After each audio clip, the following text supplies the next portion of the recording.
Classmates, to speak on behalf of the graduates, Peter Kelly. Peter, will you please come forward?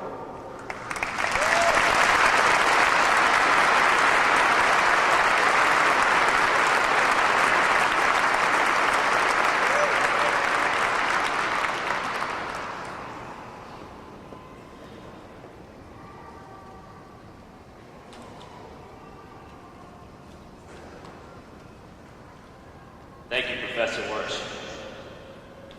Father O'Connell, Justice Brown, Dean Kmick, members of the administration, faculty, parents, families, friends, and my fellow classmates.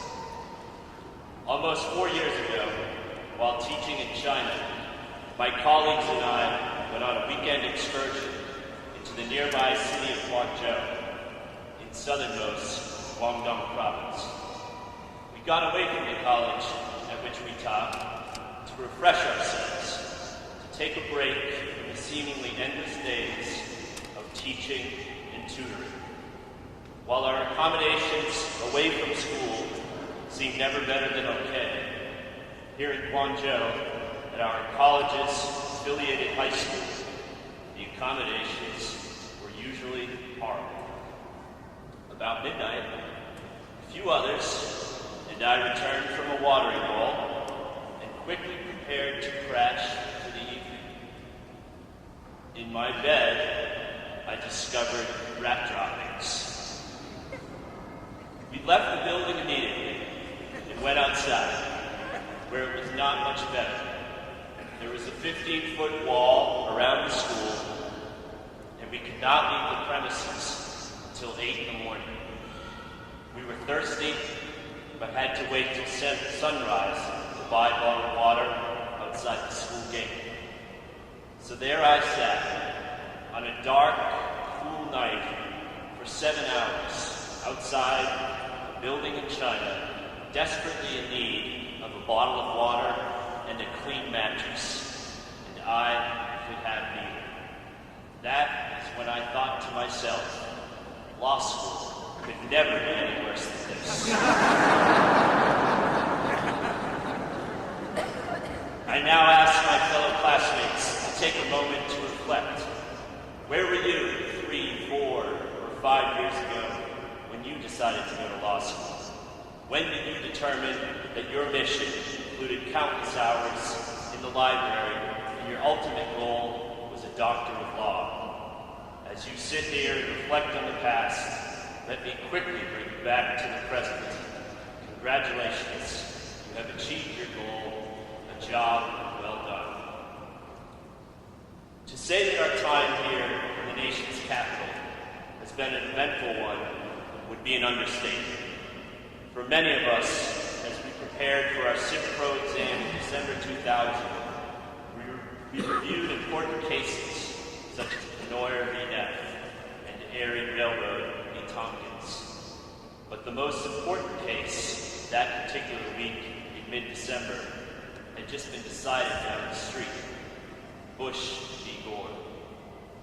1 year later, when all of us were in our second or third years in just a few weeks into the fall semester, the meaning of the word security, among so many other things, changed forever. Many of us will never forget looking across this great city and seeing a cloud of smoke rising above the Pentagon. Just this past fall, in our penultimate semester of law school, our concerns and fears focused upon the ever-mysterious and, as it turned out, mythical white box truck. In the times between these events that have marked our time here in Washington, we have also managed to concentrate on our own lives and, of course, focus on our studies. In the times between these historic moments, we have learned how to brief cases and how to skip them, how to outline classes and how to skip them. We have taken exams, gotten through those dark hours, and then basked in the glory of our happy hours. We have survived the first year requirements, taken the suggested staples, completed our final papers and arguments, endured the Fishman quizzes and jokes, taken many challenging courses such as evidence and Comtrans, and, well, we took legal drafting too. Nearly half of us had the privilege of learning from Professor Zuckman such phrases as stop, look, and listen. If we can recall, when Professor Zuckman called on one of us, we stopped taking notes, looked quickly at our Zuckman Bibles, gave our response, then listened as we heard him say, wrong, wrong, wrong.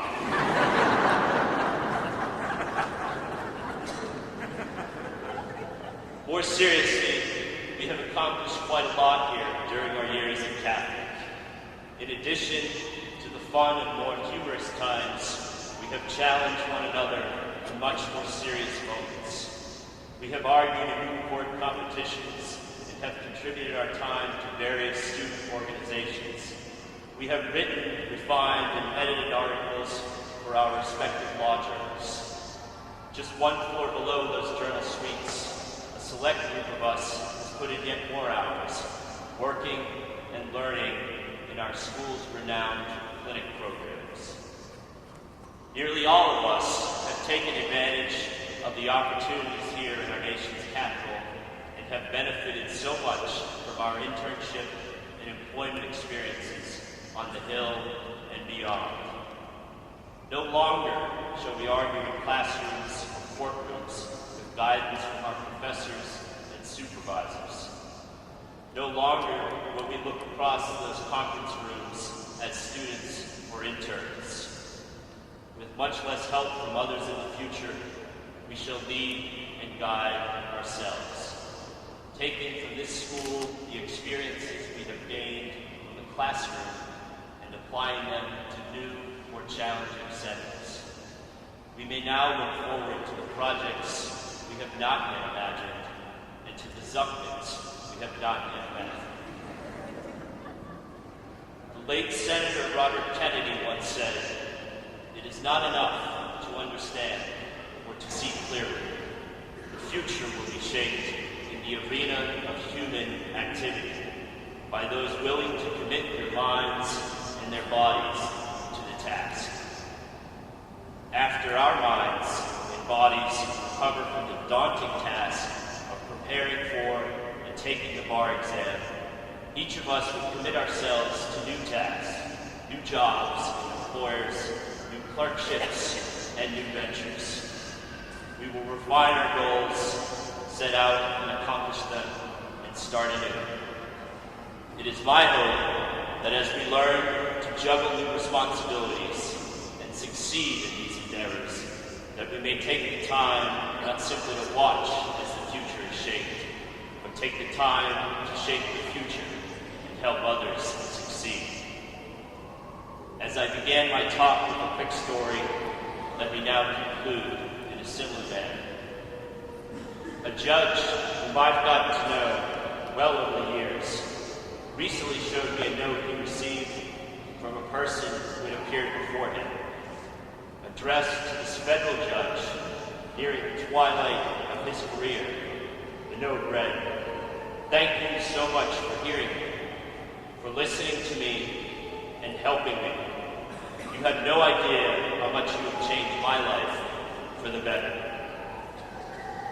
It is my hope for each of us as we now exit this Basilica and enter the legal arena, indeed the arena of human activity, that upon the twilight of our careers, we may proudly show to our clerk, student, son, or daughter a note of such accomplishment, a thank you note that will be proof positive, not of just a job well done, but of a life well spent. As each of you continues your journey and strives to achieve this goal, this affirmation of a life well spent, I hope that along with the knowledge and legal training you have gained here at Catholic, you may also take with you the notion that the very best you can do is that which you accomplish on behalf of others. Congratulations, good luck, go Red Sox. Thank you.